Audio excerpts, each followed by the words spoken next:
Resumo da obra Desigualdade: O que pode ser feito, do autor Anthony Atkinson.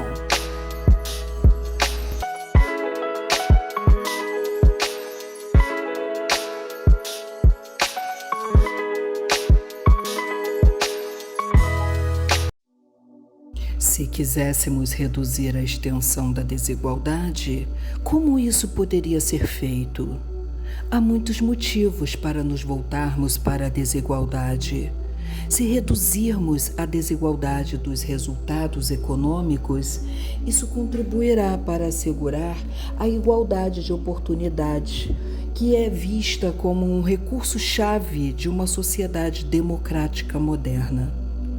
Males sociais como crime e doenças são atribuídos à natureza altamente desigual das sociedades atuais.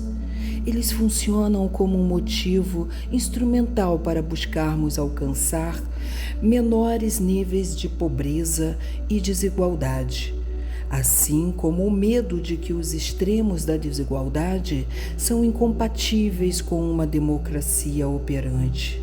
E há aqueles, como eu, que acreditam que os níveis atuais de desigualdade econômica são intrinsecamente incondizentes com a concepção de uma boa sociedade.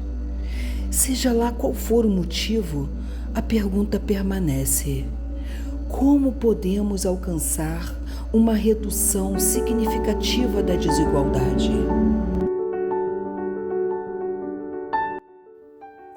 As etapas a serem seguidas dependem dos motivos pelos quais as sociedades são tão desiguais e por que a desigualdade cresceu nas últimas décadas.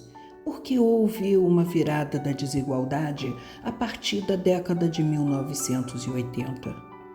Buscando aplicar as ferramentas da economia para responder a essa pergunta, ressaltei a necessidade de colocar os problemas de distribuição no centro da análise.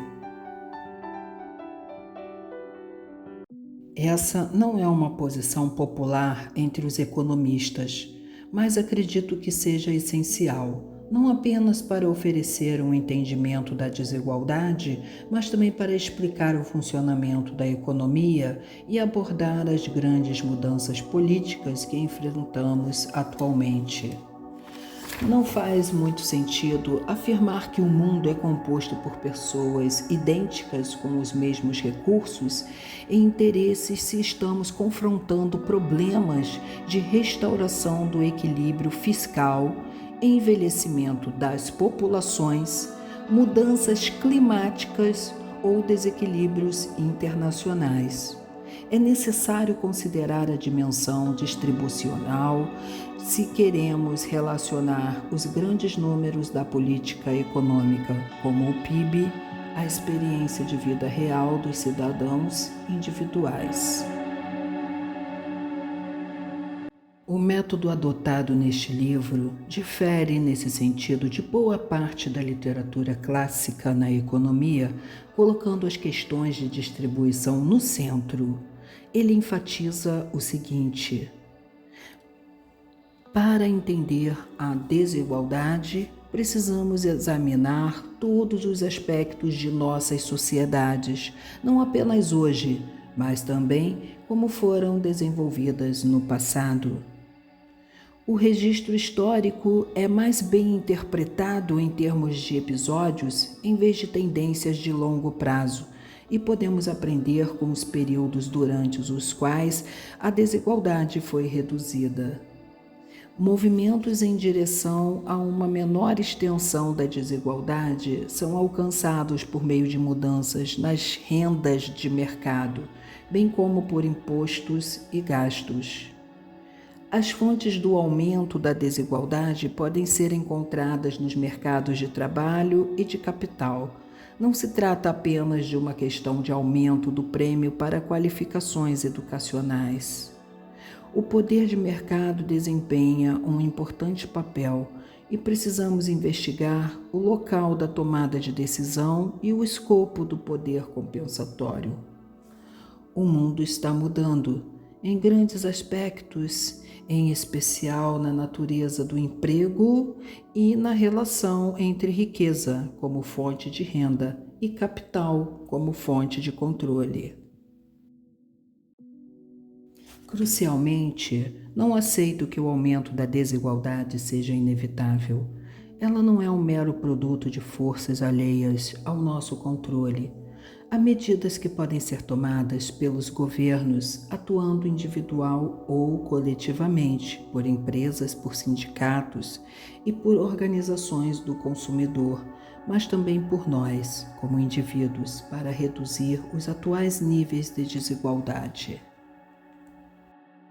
A política para combater a desigualdade e a pobreza não pode ser delegada a um ministério ou a uma diretoria da Comissão Europeia ou a uma agência das Nações Unidas. No contexto específico do Reino Unido, propus a criação de um Conselho Econômico e Social que assumiria essa função determinante. Em outros países, onde esse tipo de instituição já existe, ao invés de aboli-las, como na Itália em 2014, os governos precisam reconsiderar sua Constituição e seus poderes. Em minha visão, tal órgão precisa de uma ampla associação representando todas as partes interessadas e assegurando que os interesses de todos, trabalhadores, consumidores, organizações não governamentais e organizações corporativas, sejam levadas totalmente em conta. A conquista de uma sociedade menos desigual no período da Segunda Guerra Mundial e nas décadas subsequentes a ela não foi totalmente arruinada. Em nível global, a grande divergência entre os países associada à Revolução Industrial está cada vez menor. É verdade que desde 1980 temos visto uma virada da desigualdade e que o século XXI trouxe desafios em termos de envelhecimento da população, mudanças climáticas e desequilíbrios mundiais. Mas as soluções para esses problemas estão em nossas mãos.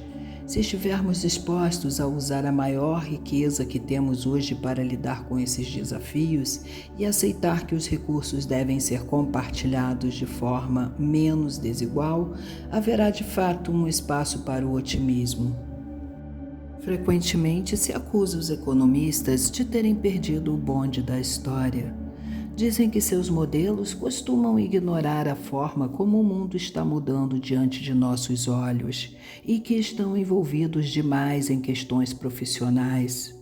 Como argumento a seguir, há críticas válidas a se fazer à economia contemporânea, mas deve ser dado crédito aos economistas que se concentram no aumento da desigualdade e identificaram uma série de fatores que contribuíram para isso, como globalização, mudança tecnológica, crescimento dos serviços financeiros, mudança das regras de remuneração, redução do papel dos sindicatos, diminuição da política redistributiva de impostos e transferências. Ao identificar esses mecanismos, porém, corremos o risco de gerar a impressão de que a desigualdade está aumentando por conta de forças fora do nosso controle. Está longe de ser óbvio que esses fatores estão além de nossa influência ou que são exógenos ao sistema econômico e social. A globalização é o resultado de decisões tomadas por organizações internacionais, governos nacionais, corporações e indivíduos como trabalhadores e consumidores. O sentido da mudança tecnológica é resultado de decisões tomadas por empresas, pesquisadores e governos. O setor financeiro pode ter crescido a ponto de enfrentar as demandas de uma população que envelhece e necessita de instrumentos financeiros que garantam a aposentadoria, mas a forma que isso tomou e a regulamentação ao setor têm estado sujeitas a escolhas políticas e econômicas. A preocupação sobre a desigualdade é que ela afeta diretamente a igualdade de oportunidades para a geração seguinte. Os resultados ex post de hoje determinam as condições ex ante de amanhã. Os beneficiários da desigualdade de resultados de hoje podem transmitir uma vantagem injusta aos seus filhos amanhã. Preocupações quanto à desigualdade de oportunidades e à limitação da mobilidade social se intensificaram conforme as distribuições de renda e de riqueza se tornaram mais desiguais. Isso porque o impacto da herança familiar sobre o resultado depende tanto da força da relação entre herança e resultado como da extensão da desigualdade entre heranças familiares. A desigualdade de resultados da geração atual é uma fonte de vantagem injusta recebida pela geração seguinte. Se estamos preocupados com a igualdade de oportunidades de amanhã, precisamos nos preocupar com a desigualdade de resultados de hoje.